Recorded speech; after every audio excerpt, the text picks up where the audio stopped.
Hello, everybody, and welcome to another episode, number 25.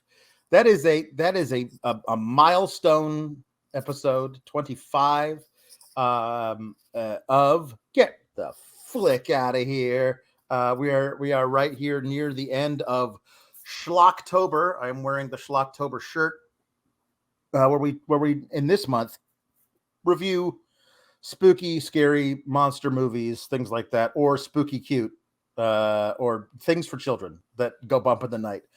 For Kate, because she's a wuss. So Accurate, so unbelievably accurate. Yeah, I'm your host, Alex Pawlowski, and of course this is Kate. And so we do all these things. We've done 25 of these. I can't believe we've done 25 of them. It feels odd to me. Wild. But wild. So, this episode we decided to do another twofer. Mm-hmm. And somehow yet it will not be as long as last week's episode where we did a one-fer, but it was my favorite movie of all time. And it was so good. And it's such a good movie too. Yeah. I thought this was gonna go the way of Chud and Spooky Buddies, where I was here's the sad thing. Okay, let's take a high view of this before we dig in. Let's do it. There are two types of Halloween movies: horror movies and kids movies. There's no in between, and I can't watch horror movies. So I gotta watch like Spooky Buddies and Ernest Scared Stupid. Yeah. Because there's nothing else in the Schlocktober genre, which is kind of a bummer.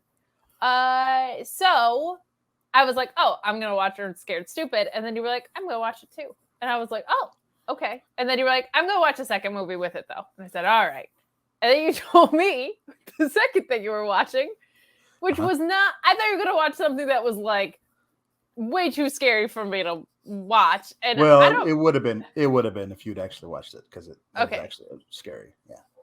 It is Ghoulies, which neither sounds scary, and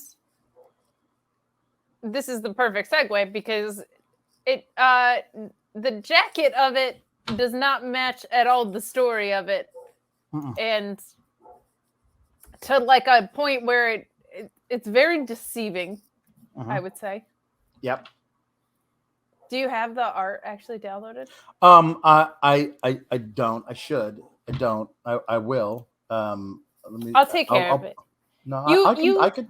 All right. I can do it. I could do it. I feel like this should be people's phones backgrounds. It's really so should. Confusing when I found out what the plot of the movie was.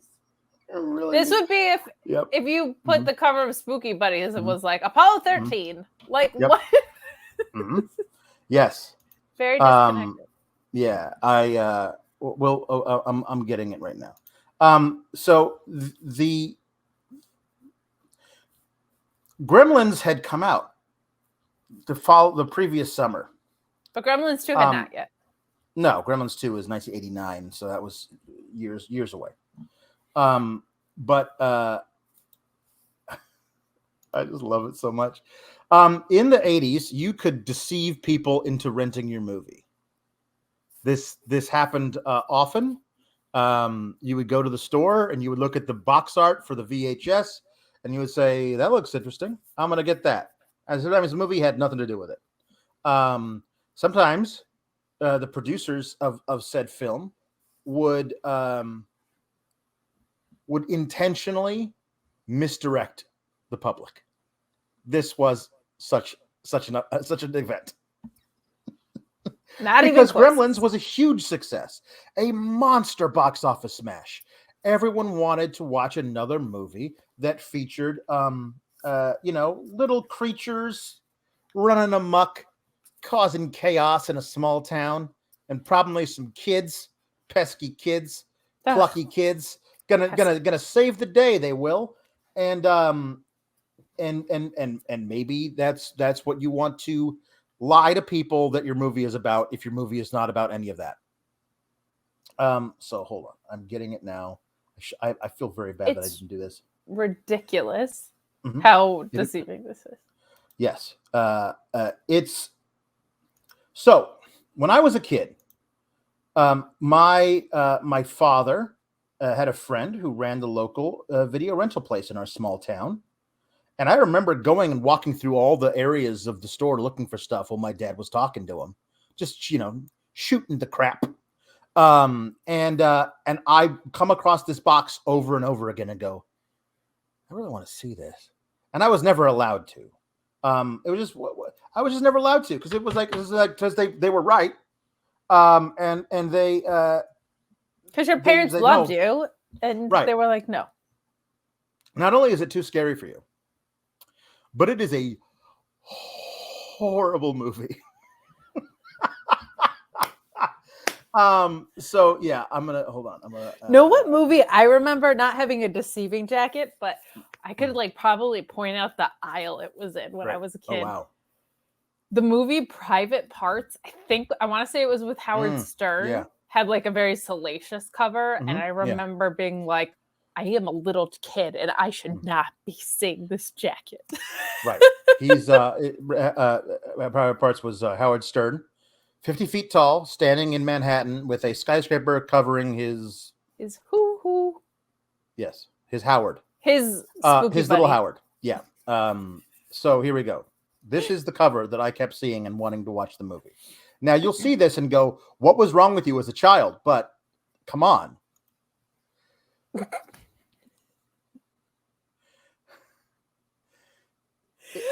what is wrong with you as a child. When you're a kid, this is awesome. Yeah. This rules when you're a kid. But tell them what the movie's about, because it ain't about this. No, I will. I will tell you. The whole thing is, when I tell you what the movie is about, when I do the actual review of the movie, you will be like, what? So for those of you who are only listening to this thing, and God bless you, who have listened to this on podcast form, the picture is of a green evil Cabbage Patch Kid coming out of a toilet wearing a blue t-shirt and red suspenders. And the tagline, it says Ghoulies, and the tagline says, they'll get you in the end. I guess meaning that they'll eat your butt. I guess so. This looks like the version 1 of the Hulk that got rejected 17 times in doll form. Right. Made spooky, and in the toilet, for what we will find out, is no reason at all. No. I feel like just random points as you're telling us the movie, you should just pull up this graphic for how unrelated this. It's probably a good idea. Let's try and take timestamps so they can help that when they actually put the whole thing together. Yes. So that was around 6 minutes, I think. So the movie would have you believe that there are little creatures called Ghoulies, of course, and that they will get you in the end. This movie starts out with a satanic ritual being performed in a very large home somewhere in the Hollywood Hills. You can tell it's in the Hollywood Hills because if you lived anywhere near, that's a Hollywood Hills house. That's what that looks like. And the actor playing the lead satanic leader is, I don't know how to pronounce it. It's Michael Desbarres or Desbarres. It's DES space BARRES. Now, if you watched MacGyver in the 80s when it was on, and I watched all of them, you will remember him as Murdoch, the assassin who would not die. MacGyver, it was his nemesis. He kept coming back in every season. MacGyver kept not killing him, because MacGyver doesn't kill people, but Murdoch would do something ridiculous, like drive something off a cliff, and MacGyver was powerless to stop him or whatever. But he always came back. He was also, and I did not realize this, in the band that did the 80s tune, "You Are My Obsession, You're My Obsession. Who do you want me to be to make you sleep with me? You're my obsession." That song. He was in that. He was the lead guy in that Oh band. my gosh, what a versatile artist. That predates this. So out of the fame and fortune of being the lead singer of a top 40, at least maybe top 10 hit in 1983, the producers of Ghoulies said, "We want you to be in this movie. He said, "Absolutely, I will take this role and I will write it to superstardom." And what it did was it got him the role of Murdoch in MacGyver. Not bad. Not much else. No. But anyway, he's presiding over this thing. He's going to. There is a baby on the altar. He is invoking many things. There are all kinds of people, all hooded. They're all just hanging out, wearing, white robes with hoods. They're not. It's not a KKK rally though. Not. Those they're very Christian. Those guys, at least they thought they were. But these guys no. But similar wardrobes. And he is invoking all these spirits throughout, like, the peanut gallery of all these people watching. There are little tiny creatures that we will come to know as ghoulies. Spoiler alert, they're never referred to as ghoulies. No one ever calls them a ghoulie. This is a thing that I think they were like, oh, hey, hey, remember Goonies? Remember that big hit Goonies? What if we called them ghoulies? Like ghouls, right? But like Goonies. People will just be confused and buy our movie on VHS. This whole thing was a complete and utter scam, is what this was. It was marketed to look like Gremlins, but have a title similar to Goonies. They were trying to get Ghoulies that old from person, Gremlins is like that old confused grandma dollar. My grandson sent me here to look for the movie Ghoulies. It's got that old. Here we go. And it's actually not Ghoulies. They said they want you to rent Goonies, Grandma, not Ghoulies. I figured like 20% of the video rentals of Ghoulies was by confused grandmas trying to rent Goonies. Sure. 60% of it was the cover art. Yes. And then there's just this really sad 10% of people that are just disappointed and were expecting something more than what it was. So he wants to murder this baby as a satanic ritual. His eyes are glowing green, I should say. In really bad 1980s, mid-80s special effects. And he's going to kill this baby. And then there's a woman in the front who rips off her hood. You promised you would not do it to our child. It is our child. You cannot do this to our child. And so she runs up to the altar and she grabs him, the baby. And she takes off her necklace, which has a pentagram on it, and she pulls it over the baby. Now he is protected. Now you cannot harm him. And he says you whore, give me the child. He is the evil one. I must, whatever. So he uses some kind of incantation to force her to walk back up to the altar and set the baby on the altar. And then he tries to stab the baby with a ritual knife, but the pentagram sends out a shock of electricity, of lightning from, I don't know, the nether realm. And so he can't kill the baby. So some other guy, random dude, a guy who's not just an extra, takes off his hood in the audience. And he says, "You take this baby away from here and never let him come back." And so he does. He takes the baby and he walks out the front of this thing, still in his weird robe, but he looks down the baby. He's very odd. Older fella, maybe 50. That's the problem though, is he can't be 50 because anyway. Let's say he's a very old looking 38. And he oh, child, we will raise you. You will be fine, child. Yes. Okay. He's a very odd guy. And they walk away. And they cut back to the thing. And then he, using the thing, he basically forces her to bind herself down. Like she's struggling against nothing.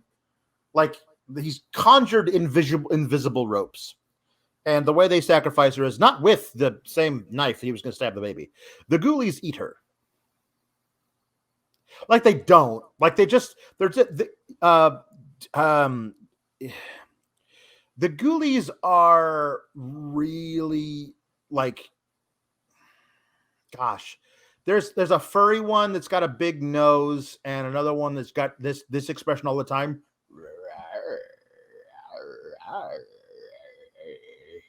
Like that guy gives side eye all the time to the entire movie. Like he'll like something will happen. He'll do this.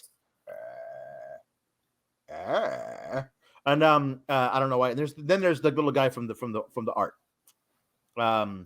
who is slimy and bald and green, and not in a toilet. No, not on a toilet. Never on a toilet.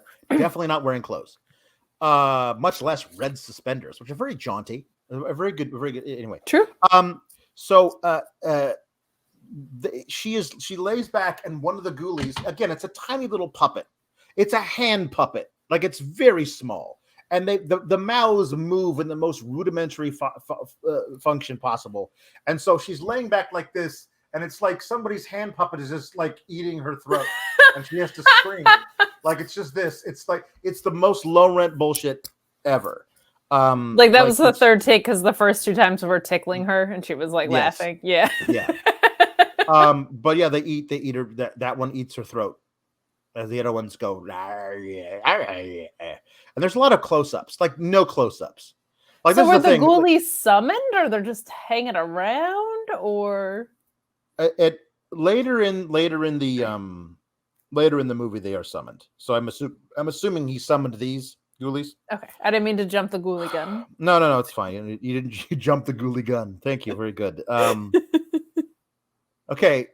Smash cut to, I don't know, an indeterminate amount of time later. They don't actually do like 25 years or whatever. That's actually funny because in the 80s, I feel like, and 90s, you would get a lot of like 10 years later ellipses.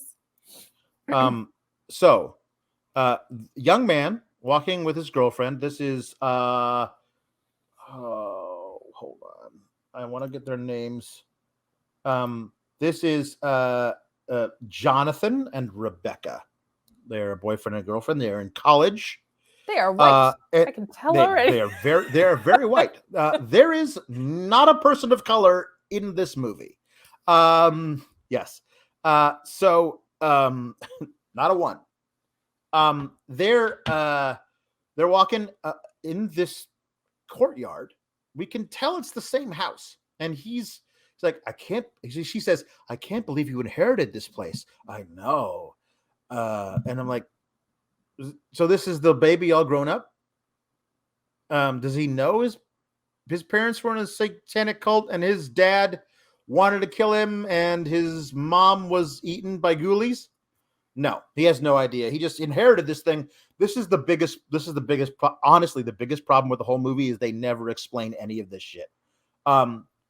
Wolfgang is the name of the guy who left the satanic cult with the baby. The only thing we can surmise is that he raised the baby by himself. But maybe he gave it up for adoption and a different couple raised it, because that's never shown or mentioned. But he shows up very oddly to interrupt because Rebecca's like, oh, there's a grave here. That's weird. I wonder who's buried here. I don't know. It looks kind of old. And the place is all overgrown. It's going to take a lot of work, but look at the size of it. If we could fix this place up and this is amazing. We could sell it and move to Westwood. Come on, we're not going to do that. This is like banter, whatever. But then Wolfgang just shows up, and he's again 25 years older with a bushy beard now and a crazed look in his eye. And she goes, "Oh, Rebecca, this is Wolfgang," says Jonathan. He's kind of the caretaker around here. Hello, Wolfgang. How are you? Wolfgang just keeps looking at Rebecca. He's like, okay, well, we're going to go inside now. See you later, Wolfgang. Spoiler alert, they never do. They don't see Wolfgang later. Like, you inherited this place. One of the first things you say is, I don't know how I'm going to, like, he's like, oh, this place is so big, you'd need servants. Should we hire a butler? He says, just hiring somebody to keep the lawn looking nice would bankrupt me, says Jonathan. So it's a huge place, but he has a caretaker who lives there. So you don't need to hire a gardener. You have Wolfgang. But none of this makes any sense, especially since they never actually come back to this. Wolfgang is narrating this. like 4 separate times. Ah, yes, the boy who would he get past the prophecy? I don't know. I did not know, but I was about to see. And then we don't hear anything from Wolfgang narrating for like a half hour, and then he says it again. He says it's just really, really bad. So they go inside and they start walking around, and there's all these books in the library that are all of the books in the library are about satanic rituals and the occult and everything. He's like, well, this is really interesting stuff, I guess. How did they inherit the property? Never said. They just show up at a property they inherited? I guess. That's I'm assuming because it's the 80s, a letter was delivered to his dorm room. You have now inherited this thing, but I don't know when this would have happened. I don't know if I don't know how this. They never tell us. So he is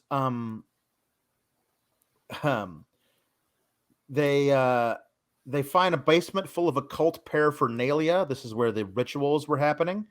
And she says, I think we should throw a housewarming party. Like, get everybody up here. It'll be fun. And they throw a party. Now, this is where we meet the friends. Okay. The friends consist of Mark, who does a character, and I don't know why, but he is a character. He's like a character that he calls Toad Boy. That he's like, Toad Boy wants to tickle your tum-tum. And like, I don't know why. Nobody has explained this. Does he have something wrong with him? But 60% of the time he's on screen, he is Toad Boy, and no one ever explains it. It doesn't make any sense. All of his friends, perverted Teletubby. All of his friends seem to be okay with it. Like, they're mildly annoyed, but they find him amusing. He's a very odd little nebbishy type character. I don't know why he's that. Anyway, he has a girlfriend somehow. That girlfriend is played by Mariska Hargitay in her film debut. Very young. Shut up. Very young Mariska Hargitay. I love her. Who's like, I went out with Mark. Toad Boy? Yes. Actually, it wasn't all that bad until I started doing the weird tum-tum stuff. But are you going to go out with him again? I don't know. He's kind of cute. No. If you go on a date and at any point a guy turns into Toad Boy and wants to tickle your tum-tum, you leave because he's a pedophile, probably. I don't know. That's weird. Then there's Mike, who is the druggie. Mike is never not wearing tiny little circle John Lennon sunglasses and a trench coat. At one point, he dances during the party and he does a handstand, and like 75 joints and bags of powder fall out of his ample pockets. So real he drugs is too, always toasted on something. He's got a friend. I think it's implied as more than a friend. Okay. Eddie. But like, they never say gay or anything like that. They don't kiss or hold hands, or it's the mid-'80s. But like, they're never apart. And it's very, it's implied that in a later scene when everyone's going to stay the night at the house, they're just going to sleep next to each other on the floor. When they have a perfectly the rest of the floor, but like, whatever. It doesn't matter. But it's just an odd little choice. Eddie is only function is to be like the guy who hangs around with Mike. Mike is just a stock character. There's nothing more to him than like, I'm a druggie. He has some funny lines. But that's nothing more about that. Then there is. I'm surprised it wasn't just weed, because if you look back, I don't know if younger people watching will understand how weed was portrayed in the 80s and 90s versus where it is now. It was like heroin, the way it was depicted. Oh no, there was definitely a lot of joints, but there were a couple of baggies of stuff. We only ever see him smoke joints. Okay. But he was definitely doing other things. Anyway, then there is Dick. Dick is a ladies' man. And he says, hi, My name's Dick, but you can call me Dick. That's his opening line. And he meets Robin. Works on me 70% of the time. He meets Robin, who is the hot brunette, and there is no other function to her other than Dick wants to Dick Robin. That's it. That's the whole thing. Nothing else. And so those are the friends whose names you need to know. They invite like 25 people to this party. There's a lot of drinking and there's a dance. There's a circle where everyone's like, yeah, go dance. And people don't dance. But Mike does his weird, like, spasmodic movements all over the thing because he's the funny guy. And then there's a handstand and all the joints fall off and he lands on his head. But he's never actually dancing. He's just like doing weird movements. And everyone's like, yeah, oh, yeah, go, Mike. Yeah. Like he's a really good dancer, which doesn't make a lot of sense.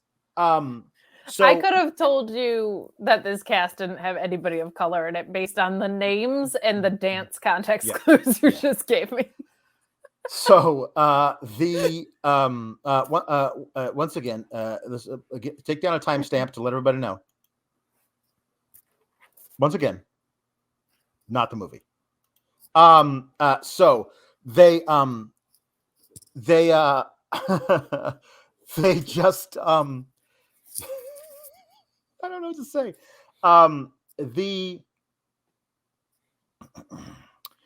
Everyone else leaves because it's late, and only the core group of friends are hanging out in the library.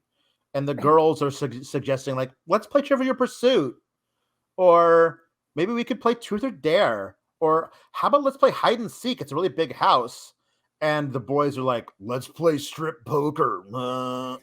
And so eventually, Jonathan, who has been reading these books at the dinner table, says, let's go down to the basement. I want to try something.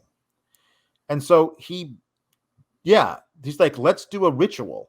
What and a like, dumbass. oh, this will be hilarious. Like, it's like playing with a Ouija board to them. And so they go down, he draws in salt a pentagram and stands in the middle of it and reads the thing from the book. And everyone's either cracking wise or weirded out by it. So they all eventually, he says, everyone's about to leave, and he says, no, you can't go yet. I have to release the spirit, because he's already like, you have to say the thing and then you have to like banish the spirit away. Otherwise it'll stay, is what his thought is. And he says, I have to release the spirit. And then Mike goes, me too. Where's the bathroom? And I was like, that's actually kind of clever. As this movie goes, it's very clever. It's just the 80s-iest thing I've ever heard. And so everyone else leaves. He goes upstairs, and then the first ghoulie comes through the portal he's created in the pentagram. And when I say comes through, I mean, they take a really bad image of somebody moving a puppet around, and then the puppet, they make the image bigger as it crosses through a green circle that they made with. It's the most terrible special effects. Was this green slimy one? Was this Furby? No. This is hairy guy with a big nose. Okay, hairy guy with the big nose. So he says, I've decided, Rebecca, I'm going to drop out of college to fix up this place because I want it to be the perfect house for us where we can raise a family and everything. I can go back to school again in the fall. I have this urge to do it now. I don't want to live in this half-finished house. So this is falling apart. I want to clean it up or whatever. And she doesn't like the idea, but he convinces her like to give it a shot. So she goes to school the first day.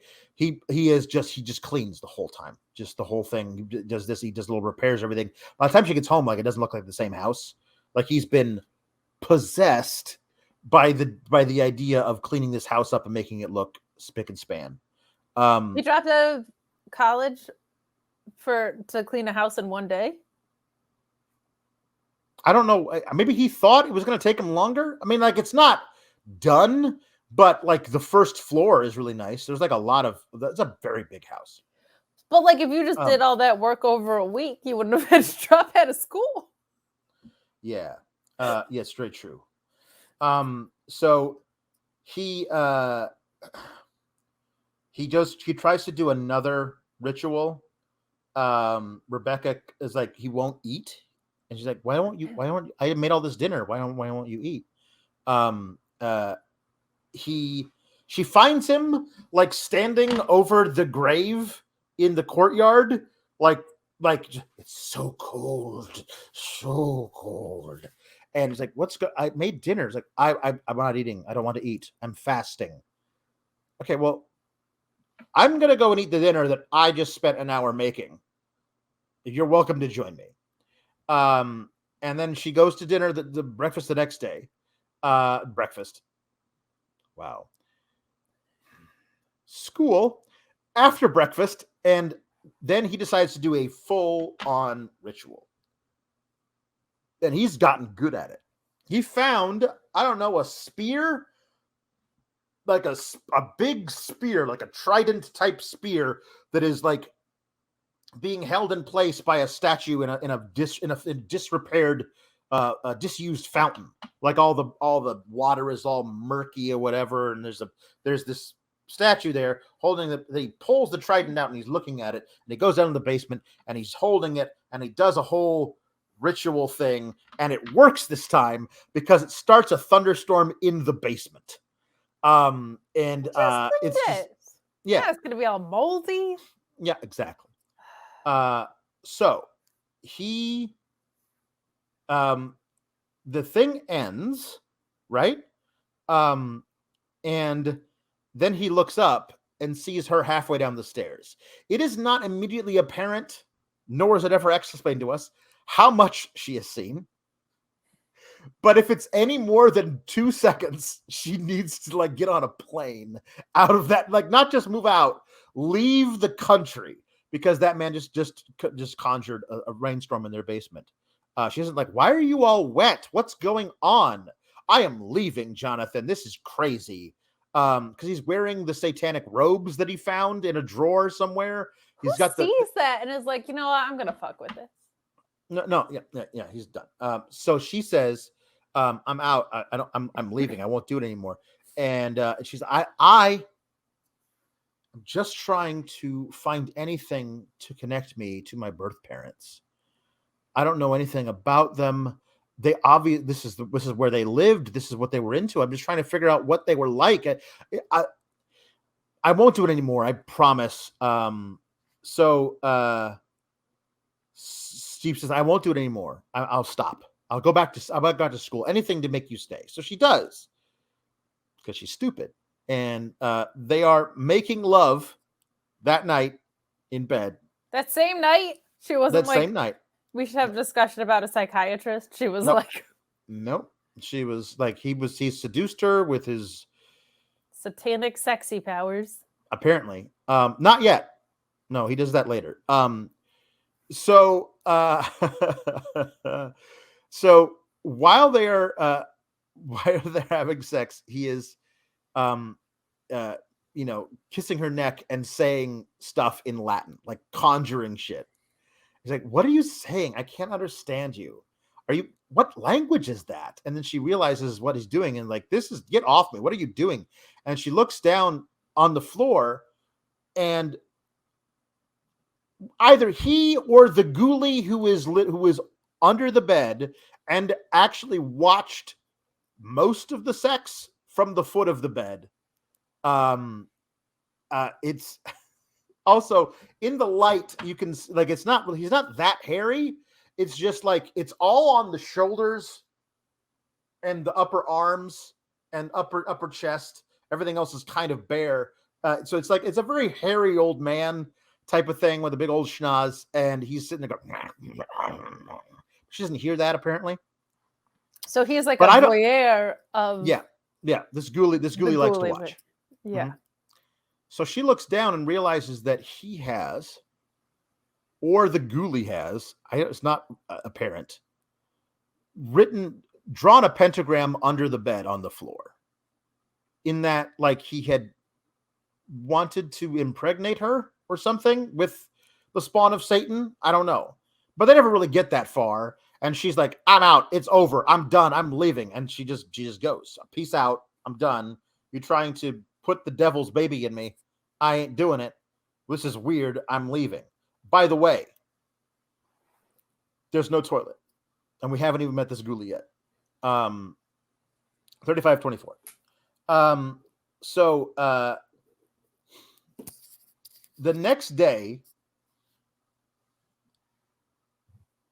Jonathan summons two dwarves. They are little people in medieval garb. Like, they've got little helmets. And there's one man and one woman. The name of the man is like, I am Grizel. And the name of the woman, and this is very sad that they did. She's as little people go, she's definitely heavyset. And she says, I am Grizel and I am Greedy Gut. Now, you chose to give her that name. I don't feels like a rib. That feels like a rib to me. But it's like I mean, what else would it be? Greedy Gut isn't a name. I don't know. It's like, that's my name. I am Greedy Gut. We serve you, master. You have summoned us. Yes. And so, like, they cannot leave the circle unless he bids them to, unless he allows it. But he's like, I'm not allowing you to leave the circle, but you must drink from this goblet of wine. Prove that you are worthy of being my servant. By the way, his eyes are glowing now too. He's fully gone nuts. Possessed, whatever. Yeah. And so then they, using their powers back to back, doing this, they make the goblet of wine float over to them so they can both drink it. And then he allows them to leave the circle and says, you will be my servants. We will do everything you ask, master. It's like, I want knowledge and power. We can do that, master. And the woman, Rebecca, do you want her as well? Yes, I want her. We shall get her for you, master. That night, she knocks on the door. She's come back, but not because of Greedy Gut and Grizel. He's wearing sunglasses when he enters the door because his eyes are glowing. So she says, I've come back to take you away from here. Let's leave this place and never come back. Please. I don't know what's wrong with you, but you have to listen to reason. We have to get out of here. And he takes off of his glasses and his eyes are glowing. Now, they've done some kind of attempt at making it look like eyes instead of just like putting just a green sheen over the eyes. So they've given him irises and pupils. But one pupil is just like up here, like looking off in this direction. Like he's Shawn Michaels. I was just gonna say. I don't know why. I don't know why they did that, but maybe she's reacting to that more than anything else. But she runs away. I mean, understandable. I would too. Yeah, she runs away, and so but she doesn't get very far because Grizel and Greedy Gut set a spell on her, and she comes striding back to him.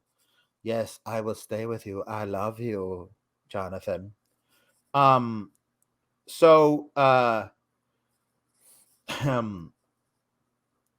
He invites his friends to come back and do another fun, like little, a little theme dinner. Everyone wears sunglasses because that way it wouldn't look weird that he's wearing sunglasses. Of course. Mike, of course, only wears sunglasses, and I missed the point of there was a joke missed where, like, Dick, who of course is wearing sunglasses that have little windshield wipers on them, he's like, why are we wearing these ridiculous glasses? You brought those glasses, Mike. Dick, I don't know what you're talking about. But he says, why are we wearing these ridiculous glasses? And I wanted Mike to be like, I see absolutely nothing wrong with this. Like, because that's who he is. So Yes, she's Rebecca, also wearing glasses, refills somebody's wine, but just like lets it pour and pour and pour and pour because she's in a trance. And I was like, this is weird. What are we doing? So then he makes them all fall asleep, I guess, or go into a trance, and they have the ritual. He puts them in the KKK robes. He goes down to the basement, does a whole ritual. The ritual, I guess, I don't think he knows this is what he's doing, but he brings his dead father back from the dead. That grave on the property is his father's grave. The grave raises up out of the ground itself to show you that this funny thing. We had no idea. Dad. We had no idea what the last name of the family was. None. They never tell us. But the grave raises up and it says Malcolm Graves. So I was like, is that the name of the company that made the grave? Because that's very odd that like you would just like you're like Malcolm Graves. The first time we know that that's his name is on a grave. I thought it was the name of the company that made the grave. Malcolm's grave. No. Anyway, he bursts up out of the ground. Lazy. I know, it's so bad. He bursts up out of the ground. Jeffrey Casket is his name, I tell you. He bursts up out of the ground and looks like a real zombie. Like it was really cool. Like it was like his mandible is like half fallen off, and there's no eyes, like they've sunken completely in. Hair's all wispy or whatever. Because it is the most accurate looking like prop puppet thing they use in the entire thing. Oh, so it wasn't an actor. This was like a no. This particular this particular moment was a mannequin or whatever that they've gone to make like going for like 2 seconds. And the next time you see the thing from the game, it's totally Michael DeBar with terrible half-assed zombie makeup on. I was like, you could have made it look good. Like he's whatever. Anyway, he says, yes, Grizel Greedy Gut, you actually have served me this whole time, haven't you? Yes, and all of my servants, all of the demons. So he possessed his kid to bring him back from the dead so that he could reclaim his souls or whatever so he could live forever. That's his whole thing. This was all a ploy by him to get his kid all grown up to come and resurrect him. So in Grizel and Greedy Gut, yes, master, we were yours from the beginning, yes. And there's a full contingent of ghoulies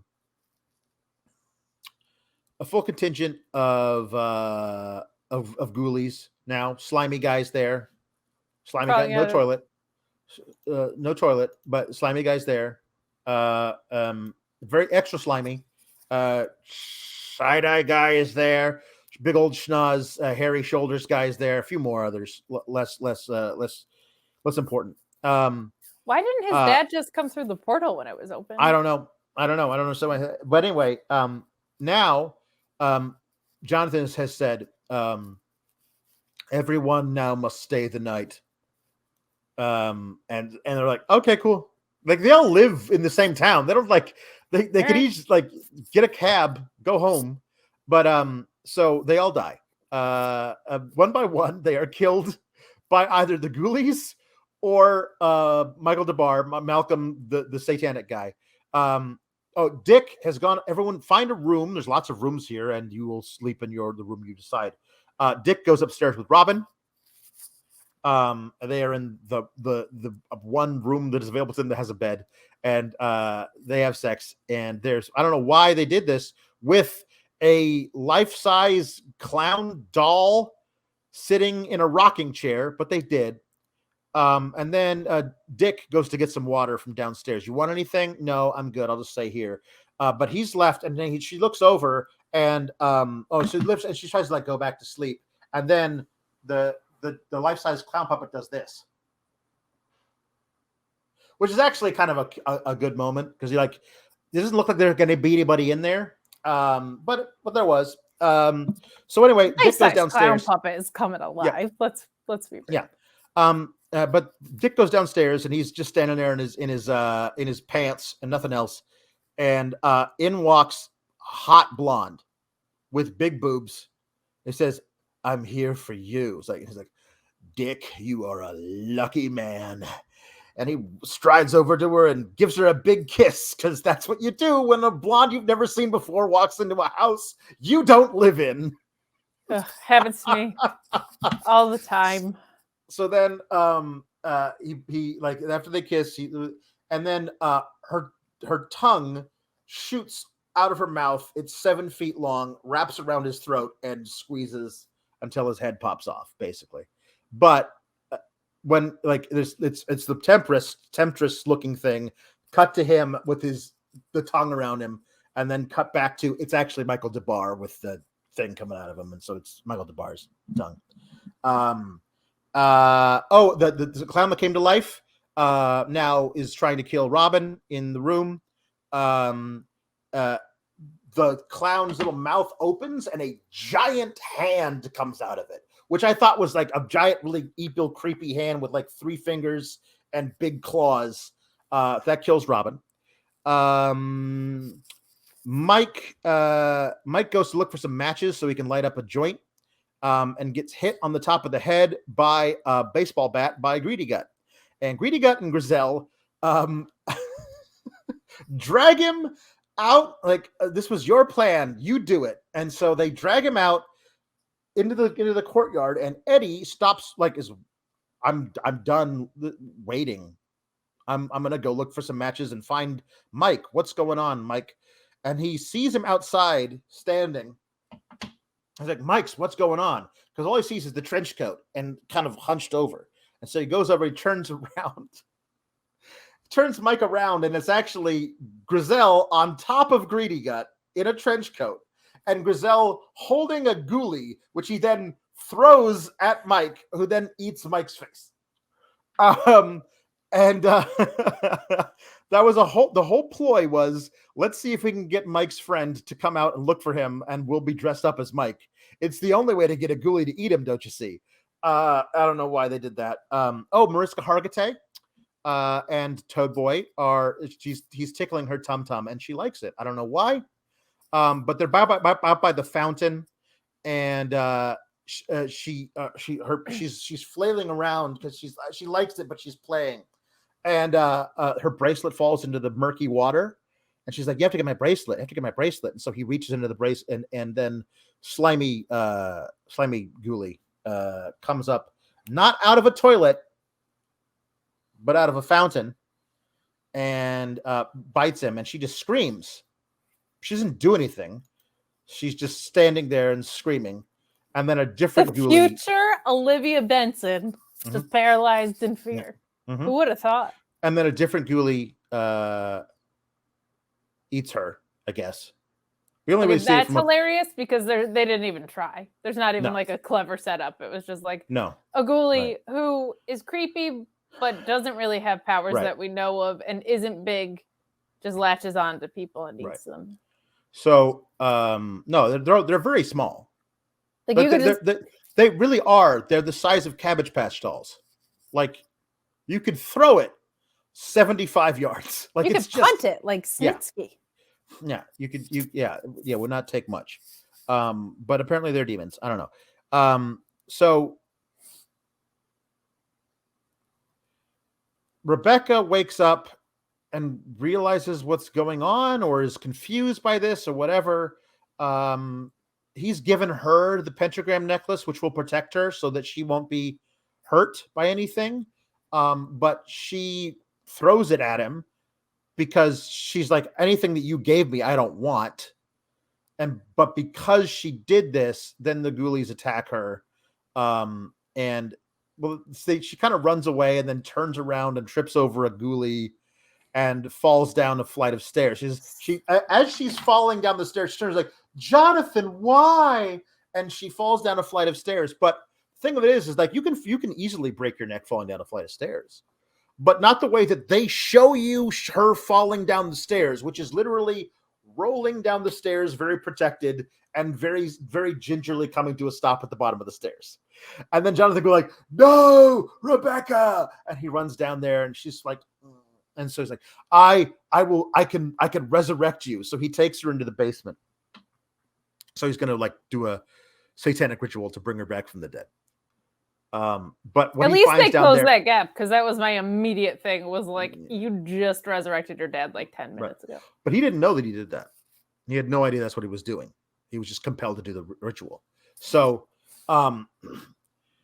he goes to the basement and finds his dad fully in the satanic rituals and stuff. And he goes downstairs and finds all of his friends in the robes, but the robes are all like covered in blood from wherever they were being bitten by the ghoulies. And he's like very confused. He's like, I need my robe. Where is my robe? And then his father's like, I am here, and these are my robes, and you belong to me, and I conjured Creaky Gut. I meant Griselle to be here to bring all to everything perfect. Now I will be immortal. That's like the guy that just takes credit for everything in the group project. Like, you got ghoulies out here eating people. You got little dwarf figures running around doing your dirty work. Yes. And the next thing that we see, of course, is there's a satanic sorcerer duel between the young guy trying to like conjure lightning at his dad, who goes like this, and he just goes like this. Like, you are very talented, but not as good as I was when I was your age. Now I will kill you. But he can't, because says there is no one as powerful as me. I am all powerful. I have all these demons that I've summoned that will help me. Then Wolfgang shows up at the top of the stairs in his own robes. And he's like, I am here and I will stop you. And they have their own sorcerer off, which consists of them literally choking each other like this while there's an earthquake all around them. And Wolfgang going, go, save yourselves. And Jonathan does not. Like, it turns out Rebecca wasn't dead. She was just knocked out. So she comes to on her own. And they look over and see all their friends. And is like, all of a sudden they take off the robes and they're not dead anymore. I guess Wolfgang did that. I don't know. Run, leave. You have to go. And they're going, and that's it. Then they run upstairs. They find Mike. By the way, in the basement is Eddie, Dick, Mariska Hargitay, Toad Boy. What a sentence you just said. I know. And not Mike, because Mike was never killed. He was just knocked unconscious by a baseball bat, and they never actually finished the job on him. So he stumbles out of the house going, what's going on? Mike, shut up. Get in the car. We got to go. So there's 3 cars, and they all speed off. And the only car we actually follow of what's going on is Jonathan and Rebecca with Mike in the backseat. It's a station wagon. And Mike's like, what is going on? We'll explain later, Mike. It's a long story. Rebecca looks at Jonathan and says, is it over? Is it really over? Jonathan says, yeah, it's over. And then Mike looks in the back, and all the ghoulies stand up in the very back of the station wagon. And then Mike goes, oh, and looks at the camera, and then cut to black. That's the end of the movie. They made 3 other ones, which I am not watching. Well, Ghoulies, the Ghoulies in Ghoulies 2, they take over an amusement park. Ghoulies 3 is Ghoulies go to college. I'm not making that up. I don't know what happens in Ghoulies 4. Does it seem like it became self-aware like Sharknado did? Yes, I'm assuming it did, because this was actually I would if the demons didn't look as comical as they did. Like, there was a lot, like we talked about this with the Burbs. The Satanic Panic was a major thing in the 80s. So there were all kinds of movies about like satanic rituals and don't let your kids join a cult kind of a thing. Like, that was a big deal. So they made a lot of movies. This movie is the Gremlins box art is very deceiving in a lot of ways, but there are moments like there's the like it's half like Amityville Horror, where the guy is possessed by the house, and then it's like part gremlins and all that the Satan worshiper stuff, but like it's the last. Remember everything I was talking about where everyone was being killed by the Ghoulies? Yes. That's literally the last 15 minutes of the movie. Everything else happens before that. Oh It's my it's the movie gosh. is an hour and 20 minutes long. That That's is it. ill-paced. And I gotta say, like Jonathan's dad, all hot shit, thinking he summoned all these demons. They didn't kill Rebecca. They didn't kill Mike.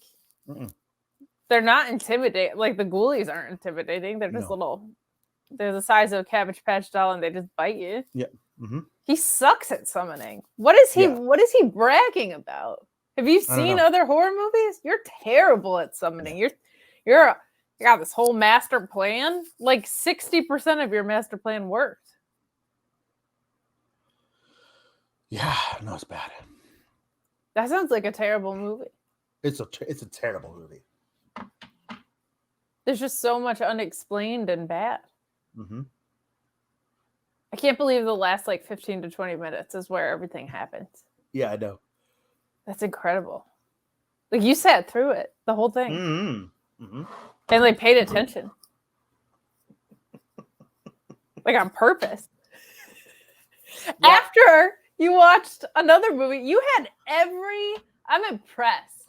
No. You are committed. Because you had every I watched Ernest Scared Stupid after I watched this. Oh, okay. Because I was like, can I just watch this, like stream it with no effort whatsoever? And it was on like the Roku channel on my TV, and I would like I'm just going to watch like 5 minutes of this. And then I was like literally saying lines before they happened, because that's how often like I remember line readings, because that my younger brother, who's like 3.5 years younger than me, loved this movie. I mean, we both loved Ernest. Ernest movies were our deal up until. Well, he's great in it. Like too, like that's undeniable, and we'll get into that. Yeah. It was also completely free on YouTube, which was nice. Like you could just go watch it on YouTube. That's awesome on YouTube. Fantastic. I love those. Yeah, it's a good setup. But so the Ernest Scared Stupid is by far, like not even close, the less stupid of the two movies you watched. That's sad. I'm so sorry. Jimmy, we might have to let Alex charge double. Those are hours of your life. You're just never gonna get back. Yeah. You know what I did while I was watching Ghoulies though? I was cleaning a box fan. So putting it away. Yeah. So I was like, I was using my time. Well, I was, like I was doing stuff around the house, and like that was one thing we wanted to do before. So it was really dusty. We use it in our daughter's room when it gets hot, so we don't have to turn on the air conditioner. And I'm like, okay, we're putting it away for the season. Let's put it away clean. And so I would like unscrewed it, wiped the whole thing down, doing that while watching an hour, 20-minute movie. And honestly, it wasn't a terrible way to spend, to pass the time while marveling at how little that movie is like this movie. Now let's talk about Ernest Scared Stupid. No, it was funny, just to close the loop on that terrible movie. When you said greedy gut, I was like, oh, I wonder if this was supposed to be like a statement on the 7 deadly sins. So I quick looked them up and was like, oh, wrath. Okay. And then I was like, nope, not even close. Like not, I was like, maybe Dick is definitely lust. Lust. Yeah. But like pride is one that's not really. Pride is Robin. Robin would be Pride because she's the one who's the hot one. Okay. What's Now I have to look at. I mean, I guess Mike is kind of sloth because he doesn't have a job. He just sits and smokes marijuana all the time. Maybe that's maybe it was an attempt. Maybe it was. Maybe it's a precursor to 7. Okay, what are they? Pride, greed, lust, envy, gluttony, wrath, and sloth. There's no gluttony. No gluttony and not really envy. No. No one's like, oh, what a fantastic haunted palatial estate they have or anything like that. No. Well, I am delighted that you are so familiar with Ernest Scared Stupid because I have my notes. But if I was please. going No, you please. Yeah. if I was gonna give a summary of this, I would have been like, Ernest is dumb and generationally cursed, and he unleashes a troll, and then a bunch of havoc happens, and then they kill the troll and the other trolls. Mhm. It's kind of the whole movie. It's mostly hijinks, which is like, as someone who can only watch the kids' movies, this did sincerely feel like if you were giving your kid a watchable horror template in a few ways. Like, it kind of, and I can't believe I'm saying this, I'll give Spooky Buddies credit for that too, of archetypes of horror, but still watchable for children. Like, both of the two that we've watched have that. And I will say, I felt like there was a slight message at the end of something that was incredibly slapsticky throughout it. And I loved that. Like, there's actually kind of what I thought was a little bit of a sincere message at the end on a couple of different levels. And I was like, this movie had no meaning until now. So I was impressed that they worked it in there. Did you want me to engineer this? Yeah, part? please. Okay. Yeah. So, like a lot of these movies, it seems we learn through the eyes of children.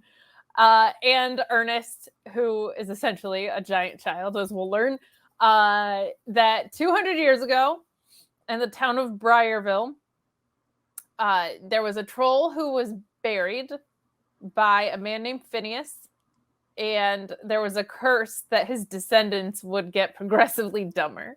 And Phineas Worrell, the Reverend of the town. And here's the thing that it was a little Easter egg, I think, that I didn't think of when I watched the movie dozens of times as a child. He always calls himself Ernest P. Worrell. And they've never actually told us what the middle name is. But I think this movie tells us. It's Phineas. His middle name is Phineas. Ernest Phineas Worrell. He always said Ernest P. Worrell. And we know Patrick, Peter, don't know. Now we know. I think for sure this movie is telling us his middle name is Phineas. And I noticed that and I was like, that's the kind of detail that I love. Like somebody like, all right, this is fun. So we discover this through a children's book report, which is given by an adorable little girl. And there's a bully in the class who's picking on her for doing a myth or a legend in what was supposed to be a history report. And the teacher justifies it. A rare person of color in this era of movies. Yes. And the teacher says, what was the curse that the troll gave anyway? And that's when she said, his descendants will get dumber and dumber and dumber. And it was actually a pretty little, a good, I wonder what it was like back then. Dumber and dumber. But we meet Ernest, if you hadn't already known him, who works at the sanitation department, and his dog Rimshot. And we immediately learn that Ernest is very dumb. And as an adult, you could put together that goes with the book report that we just learned about a couple of minutes ago. But he works for the sanitation department. We immediately see him fall in the dumpster. Compactor tries to close on him. The dog helps him get out of it. He tries to use a doll as a way to wedge the gear of the compactor, which I think plays into what we were almost just talking about of these rituals, like he's sacrificing this baby, which was a fun little thing. But he pulls a fuse that electrocutes him, and then it stops. And we see him driving away and getting pulled over by a sheriff who was just told by the mayor that Ernest, the sanitation worker, was supposed to go and clean up the Hatmore residence, which is very much in the neglected, haunted mansion family. And we see him making up these excuses of why he doesn't want to go there. He's saying that he's not supposed to operate heavy machinery from the medicine he just took. Very like fun and slapsticky to get out of it.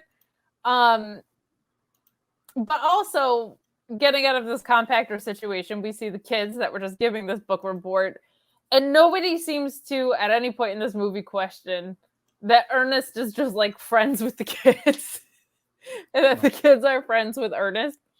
We learn that he has probably the intelligence and maturity level of the kids, but Yeah. I feel like the parents might want to be aware and raising red flags about such thing. Kind of seems odd.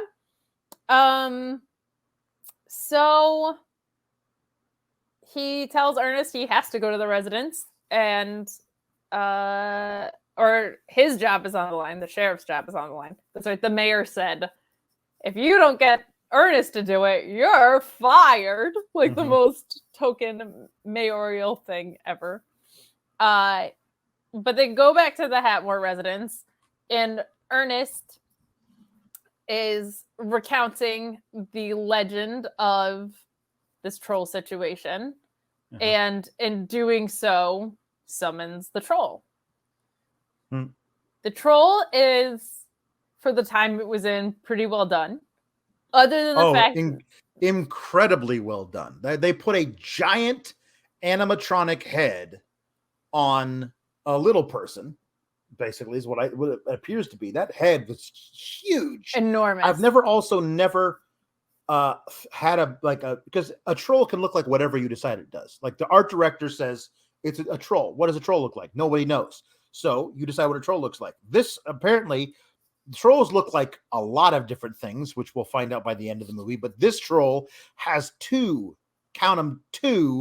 giant noses in the middle of his face that are constantly leaking a yellowish green viscous mucus all the way down through his huge mouth. It's a really, really well done, very imaginative type of thing. And it's all animatronic because, like, there's no way the person inside is controlling it. But, like, it's the mouth is going, like, it's really well done for 1991. Really, really well done. Yeah, and it's... Adult Kate is just grossed out by it because it is, like... There's like boogers and goo all over this guy. But as a kid, I would have been, I think, genuinely pretty scared. Like I would have been, he's always in scenes that are not particularly well lit for the most part. He has some nice like jump scary stuff if you're a kid, or a coward of an adult might catch you off guard. But really, really well done. And in the Hatmore residence, we meet Mrs. Hatmore, who has lived there for a very long time. She isn't spooky, but appears it because she's been living in this haunted mansion-y type situation. And we know that she knows something's up. It's very evident. She's seen some shit in her life. And Ernest kind of tells her and tries to tell everyone in town, but nobody believes him because he's such a little wackadoo about what happened, and she's the only one who believes him. And what I kind of loved was like there's all these pockets of like what I view as kind of like heartfelt things of like nobody's believing this guy, and she does. Like he doesn't have a relationship with his father, which we found out. He's passed away, but he was never close with him, right? We find that out later in silliness. But like nobody accepts Ernest for who he is until this woman does. And like we see in a silly way that gives him like confidence to fight the troll. But like he tries to tell the sheriff, nobody believes him, of course, because he's telling him about a troll. He tries to warn parents, nobody believes him because he's telling him about a troll. But like I just think that it was actually kind of nice that there was like a moment of this guy who only has his dog, who like is hanging out with kids because he doesn't have any friends, like gets seen by someone, and she's kind of an oddball too, and so she probably feels like having a human connection after seeing obviously like silly spooky things that have happened in her life. But like I just thought that was actually kind of a nice touch to have in here. But ultimately we learn that the troll needs to be put back in his little grave by 12 o'clock on Halloween, and it's October 30th. So by the next day at midnight, the troll has to be put back, or eternally the troll will live. So a great chunk of this movie is just the troll haunting and putting spells on the kids that turn them into wooden dolls, and also And he has to collect 5 of them. Five so he can... spooky buddy soul. I'm sorry, 5 5 children's souls in a mother's care is what I believe the curse had said. No, the 5 children's souls in the thing, into the he puts them in the tree, which is where he was buried under the giant oak tree where they build the giant tree house or whatever. Giant oak tree, right. And the souls that he have, this was also really well done. They like kind of sprout, and they're also slimy and green. And So like the 5 souls he puts in the tree will allow for his children, which grow on the tree, to fully sprout and realize, and then they will reproduce in the same way infinitely until the trolls take over the entirety of planet Earth. So there's like a fully-on existential danger to humanity as we know it, and the only person who's in charge of stopping it is Ernest Phineas Worrell, which is incredible. We see some really fun. There was this part that took me by surprise in a really delightful way, where Ernest is going to the store to get all of his anti-troll gear. He's going to get taken advantage of by the cashier, but he goes to open the door of his truck, and you just see the troll come into the shot and get knocked back by the door. Like, it's a really, really well-timed scene. We see a fight scene in the truck itself. We see the troll appear in the side. He's trying to reach out to people. Mayday, Mayday on his truck radio. Nobody believes him. And we see, but the troll, they're on the roof. They're in the flatbed of the truck. And Ernest gets thrown into a barrel that rolls off the truck. And he kind of rolls away, and he's found and being cut out in the next scene by Mrs. Hatmore as he's explaining what happened with this barrel around him, which is just like a charming little scene. But there's just a lot of hijinks, and the troll is sucking up everybody's heroes. So Kenny is the main little kid. The bully is every bully from the 80s and 90s. Slightly overweight, little kid mohawk situation, or mullet situation going on. Kenny is do-gooder haircut, doing great in school, has a crush on the girl who is giving the book report. But as they kind of are the only ones that believe Ernest and know something is up, we start to see the kids disappearing one by one. The little girl who gave the book report has this really great scene where she doesn't want to look under her bed because she's scared the troll is going to be there. And the mother comes in and says, "You're being ridiculous. You're acting like a 2-year-old." And she looks under the bed, and she has this moment of relief of like, okay, no trolls under the bed. And then right next to her in bed is the troll, which is great. They don't show us him turning her into a wooden statue, but we do see these kids getting turned into wooden statues throughout the movie. There's a scene where, kind of like in a hollowed out, I think it's just like a cave, we hear the voice of the little girl who Kenny has a crush on saying, "Kenny, come here. Kenny, come here." And his friend goes in to the cave area, and he's turned into a wooden doll. So we start to see the kids get turned into wooden dolls. But then, let's see, where am I in my notes? So much happens here. There's a Halloween party in town. The parents are concerned because their kids are disappearing. They want to have a word with the sheriff, who is Kenny's dad. And then at this Halloween party, the troll emerges, and everybody clears the room, except for Ernest, who is there to fight the troll, and Kenny, who is there to be the scared little kid, and Mrs. Hatmore is trying to run into the room, but gets trampled by the parents on the way out, which I thought was like kind of a fun touch that you see. Like Mrs. Hatmore hasn't left her residence in decades, and now she's like out there trying to help the situation, which I thought was really nice. But we see the first sign of what can actually technically the second sign of what can actually kill the trolls. Very early when the troll first gets unleashed, Ernest has his like lunch pail and it spills over, and you see an apple, a banana, and a glass of milk spill down. And the troll, before we really get to know him, kind of disappears and runs away. We don't know yet that dairy is what repels them. But in the curse, in the little kind of poem that goes along with it, there's the phrase "a mother's care" with it. But because this was held at like a school auditorium Halloween situation, there's like an ice cream machine and dairy products around. And when they spill, the troll starts to kind of repel, which Kenny takes note of.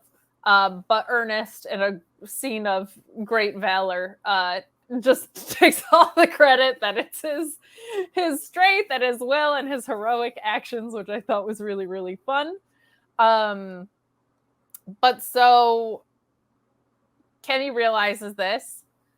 The troll puts the wooden statues back into the tree, which is glowing and like an incinerator, because he's collected enough of them. And the sprouting trolls, the young ones, start to grow into full-size trolls. And as you said, I liked that not every troll looked the same. Like it was very different, but all very interesting. Like yes, their heads were all like shaped in weird ways. One guy had ridiculously long earlobes. I've always remembered this. Yeah. One guy has this nose that goes like up and then straight down. Like it's very like almost like an elephant's trunk. There's really, really interesting designs. Like somebody took a long time to like fully flesh out all these different designs, and then you had to like create the costumes. Like most of the budget for this thing had to be in creating all of these different beautiful, like really well done costumes for these different trolls that were all running around. So the entire town now has, because everyone in the town was at this elementary school Halloween party. If you weren't, I mean, who even are you? Yeah. And so they all saw the troll. So they all believed it's the troll. The only guy who wasn't there was the sheriff, who's like, "What are you all talking about? This makes no sense. Like, we're all gonna go get our guns and go to this old tree and kill the troll." And so they're all there. And the sheriff is also being told by his son that milk is what kills the troll. Right. Like the sheriff is just being fed an overwhelming amount of information. And so one thing I always love is from the 80s and early 90s is a bunch of ragtag kids on their bikes are gonna save the day. Going back to E.T., we're like, let's all go. We're all gonna ride our bikes into the supermarket and get all the milk we can find, and then we're going to put milk into super soakers, and that's how we're going to stop the trolls. To the point where I was just going to say, to the point where they're riding the bikes, and you see Mrs. Hatmore get kind of like sideswiped, and her bike is at a commission, and the kids are like, "We can't stop now." She's just sitting on the side trying to fix her bike. Like, well, damn, kid. I want to bring this to attention because I had forgotten all about the fact that milk eradicates the trolls. I'd forgotten all about this. This movie came out in 1991. Okay.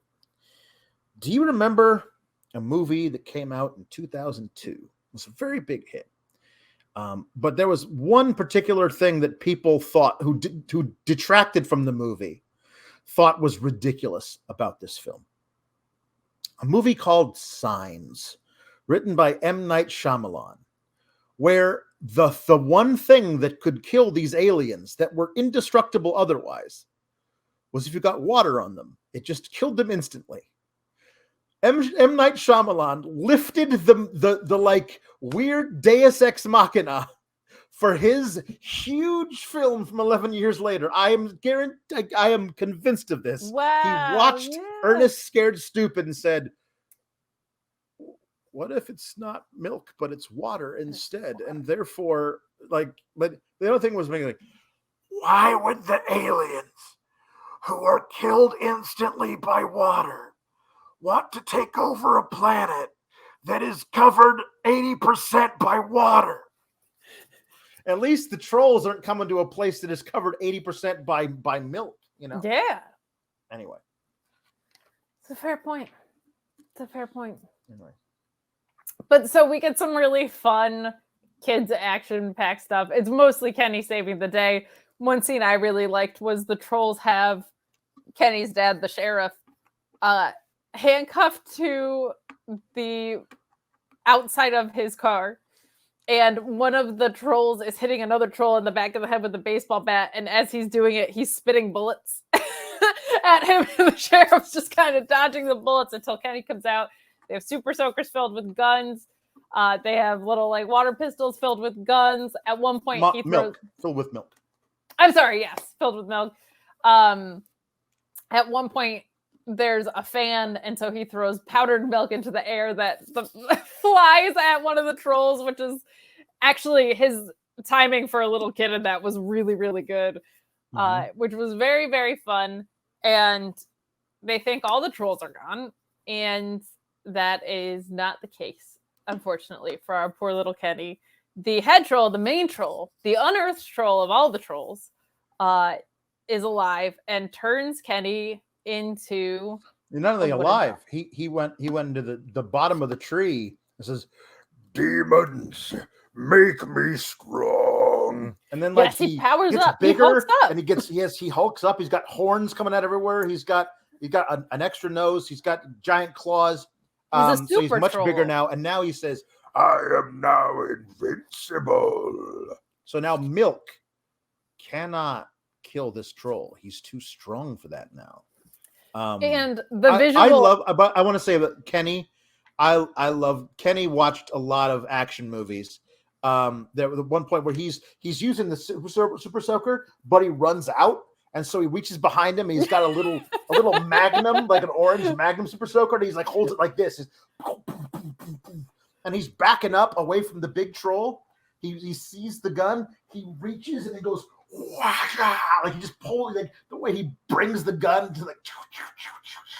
Oh, but it doesn't work. He's very dramatic. He's a very good little actor. That kid. I don't think he did everything else because he was very, very good in it. He was great, especially in this like action scene at the end. That's such like a specific satirical on itself thing that he did a really, really good job. So we see the troll now all hulked up, and the visual of it's incredible. They like zoom in on his fingers and they're like even gooier because now they're claws and stuff. Like they did a good job with it. And he and Ernest are like, he's advancing on Ernest, who's backing into his car. And you hear Mrs. Hatmore say, it's not the milk, because it was always the heart of a child and a mother's care. Mother's care. There you go. So mother's care was the milk, and the heart of a child is unconditional love. And she says, it's not the milk, it's unconditional love. But she can't get Ernest this information because he's being advanced on by this troll. But he realizes it. And while everybody in the town is yelling to kill this guy, he hugs him. And they like have this gleeful moment. And it was they kisses him right on the nose. He does kiss him right on his big old one of his noses. Yes. Right between the noses. Right between the noses, as you do. And I actually thought, like, if you're thinking about like what you're passing on to children, like this idea that there's a moment of connection there. Like Ernest was this outsider who nobody really understood and was this giant weirdo, and this troll was denied unconditional love. Like there's this like moment of like it's actually kind of heartwarming. Like there's a a recognition in each other, I think. And while everybody in the count is literally saying to kill the guy, he's going in to hug him. And I was just like, man, that's actually like a really nice moment that they had. And so he saves the day, which is fantastic. And when he is released of his trollishness, the souls of all the children come back, including Kenny, who comes back in the same position that his statue was frozen in, which is great. And so too are the souls of Mrs. Hattamore's family. And this is the thing that we got to talk about. Mrs. Hackmore. There was at the very beginning where we see the flashback of Briarville, where Phineas Worrell, the Reverend, banishes him underneath the oak tree or whatever, right?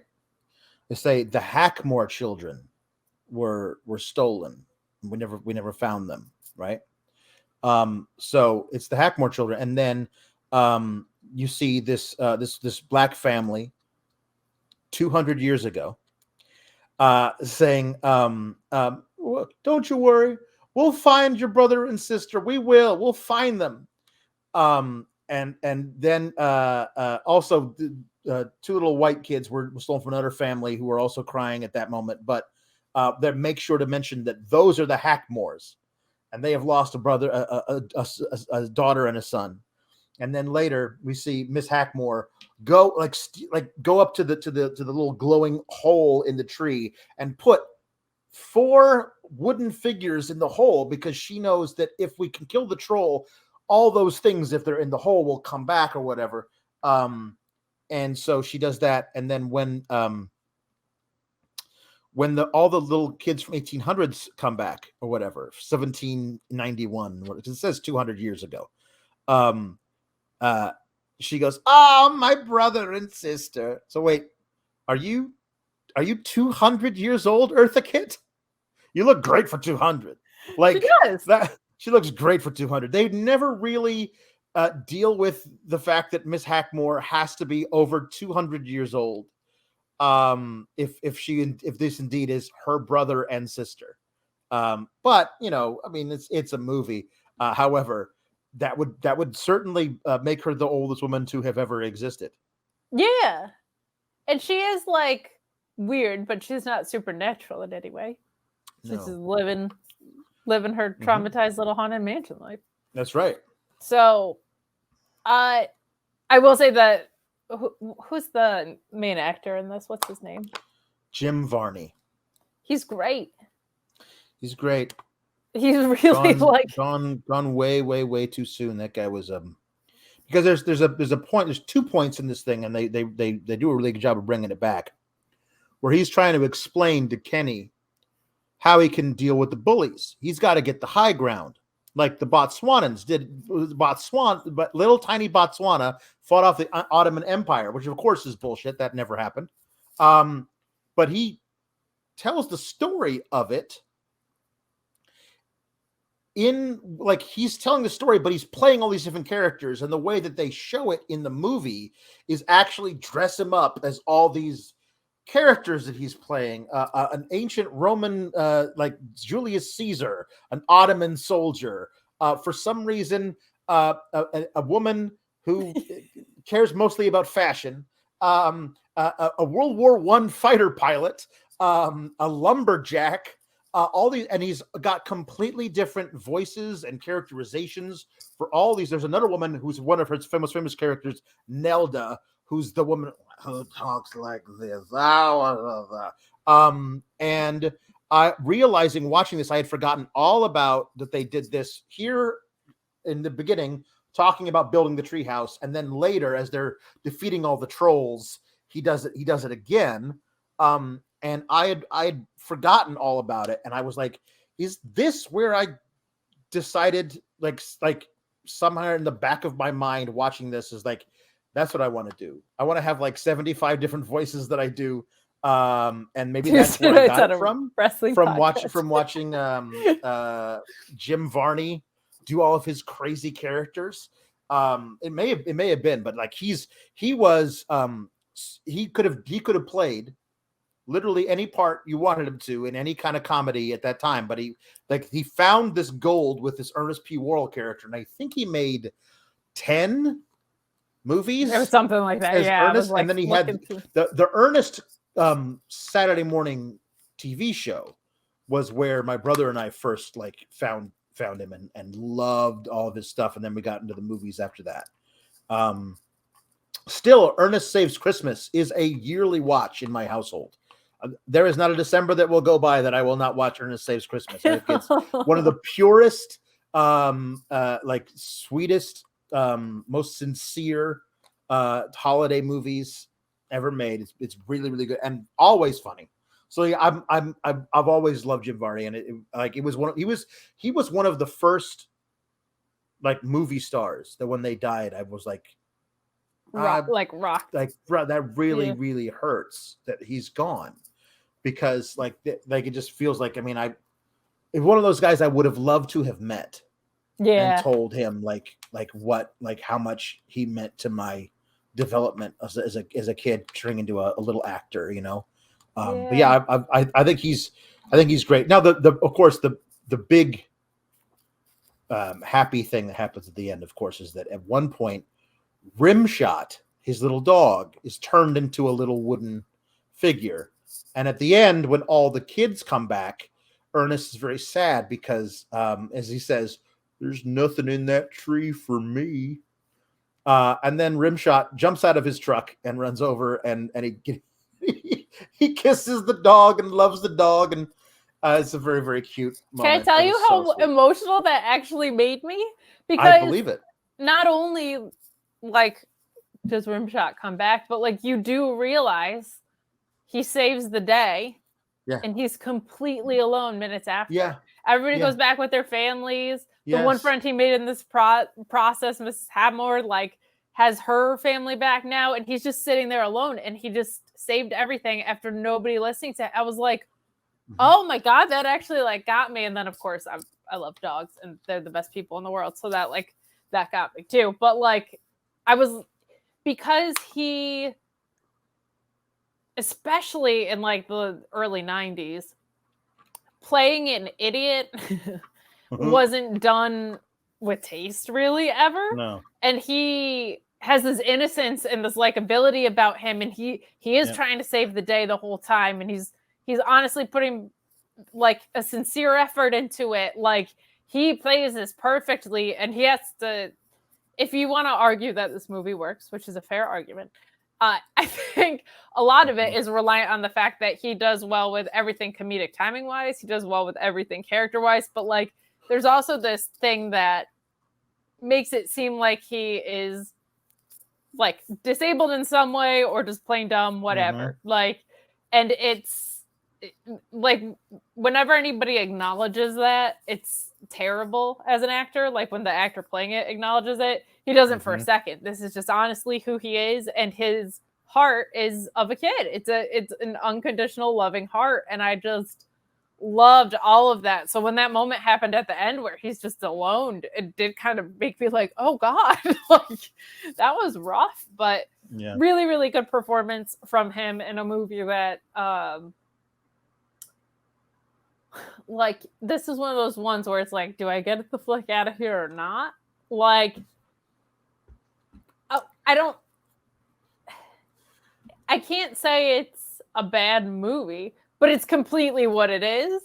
I think it's a kids movie. Like it's a great way to introduce children to horror tropes if you want to do so in a way that's not going to terrify them, but will scare them in the right ways. Like this is a perfect textbook for that. I think the acting of little Kenny in this is pretty good too. Like it's an easy enough watch that I wouldn't say get the flick out of here for the reason that like you would with Ghoulies. Right. But I just like, I don't need to like watch a kid's Halloween movie. No. But if you're gonna, like, I would rank this over Spooky Buddies. Yes. If I'm ranking my hot list, okay, the hence the KWI 500. Nice. This goes above Spooky Buddies for sure. It's fundamentally a good movie. It's just It's a kids movie with a Yeah. very slapsticky pre-Jim Carrey. Oh yeah, there's a slapstick lot of comedy. stuff. You're like they don't bother to tell you at any point until like more than halfway through the movie that the bullies in that terrorize Kenny are the two sons of the mayor. Like that only Yeah, happens in passing that we figured that out. Where it should have been a major plot point that like the sheriff's son is being bullied by the mayor's kids, and the sheriff is getting bullied by the mayor.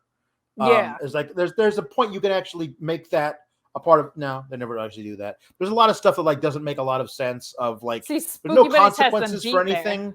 Like there's a lot of like a lot of slapsticky stuff that still works, but it doesn't. I mean, it's all well and good, and it's kind of just a weird little movie. A lot of the Ernest movies were, but I will always I have to not get it out of here simply for the amazing artistry it took to make all the trolls Truly work. Like that, like nobody skimped on that. They could have. It's an Ernest movie. Yeah. Like people are going to go see it anyway. You didn't have to like make the trolls look as realistic. At least the main troll. The other ones didn't have like moving mouths and stuff. The main troll, the way that they did, because his eyes were moving back and forth. That's not the real person's eyes. They put eyes in this animatronic thing. He blinks. His eyebrows move independently. The way his mouth moves and everything. Like they could have completely scrimped on that. I don't think it would have looked as bad as the Ghoulies, but they could have made it look like basically whatever. And they didn't. They said, let's make this look top of the line for this little kids movie. And because they didn't, I think like you gotta respect that. For sure. And it also lets you stay in control of the jokes you're telling instead of being the joke in that way. Like you're laughing with the movie instead of at it, which I think is important with something that's because that's even where little kids would, I think, tune out, Right. So I mean, yes, my brother and I, again, like there was just mostly just calling each other burger lips after watching this movie because that's what Ernest calls the troll. So yes, this episode for me is one of these, because this is the Ghoulies and this is Ernest Scared Stupid. I have to keep Ernest Scared Stupid. I'll get Ghoulies the hell out of here, if only because false advertising is never okay with me. And that is the falsest that there could possibly be. That is an all-timer. And a terrible movie on top. And a terrible movie on top. If the movie was decent and they falsely advertised it, okay, fine. But it is awful. Mariska Hargitay, like, it's honestly, if you're God a bless her huge for fan rebounding. of Mariska Hargitay, if you're a huge fan of SBU or whatever, and this happens to like come on cable or whatever, it might be fun to like watch her, like, I don't know, what is it, like 12 years before there was ever an SVU or whatever. You would watch her and she's you could tell it's her, but it's just not at all like, hard bitten detective Olivia Benson. Nope. It's like, and it's so stop funny. tickling my tum-tum, Toad Boy. Especially because there's some SVU episodes that'll fuck you up. So the fact that she was in this like paranormal, terrible movie, and then it's there's her like first movie, first role. My God, that's really funny. Yeah, and I'll say, I really do think that like, I feel like there actually being a little bit of a message with the movie was really nice. Like. The idea that everybody is deserving of love, even if they're a troll or they're like a little bit of a dum-dum. Like I actually really like appreciated that because it felt just like silliness for the most part. Yeah. And then at the end it was like, no, actually we're going to kind of turn this on its head a little bit. So I appreciated that about it too. For those reasons, I will keep the flick in. Well, there you go. Good. So you're yeah, I'm definitely getting the flick. Get the flick out of here on Ghoulies. Not this because I didn't watch the flick right in here for for Ernest Scared Stupid. Yes, this is probably because I don't know, he made a lot of them, but of the ones that were heavily in my rotation when I was a kid, Ernest Saves Christmas is number one. Ernest Goes to Camp is probably number two, if only because that kind of established who Ernest was. Ernest Goes to Jail is pretty good. Pretty good, honestly, because he gets to do like it's a case of mistaken identity, where like there's a guy who looks just like him, who escapes from jail, and they arrest Ernest because they think it's him.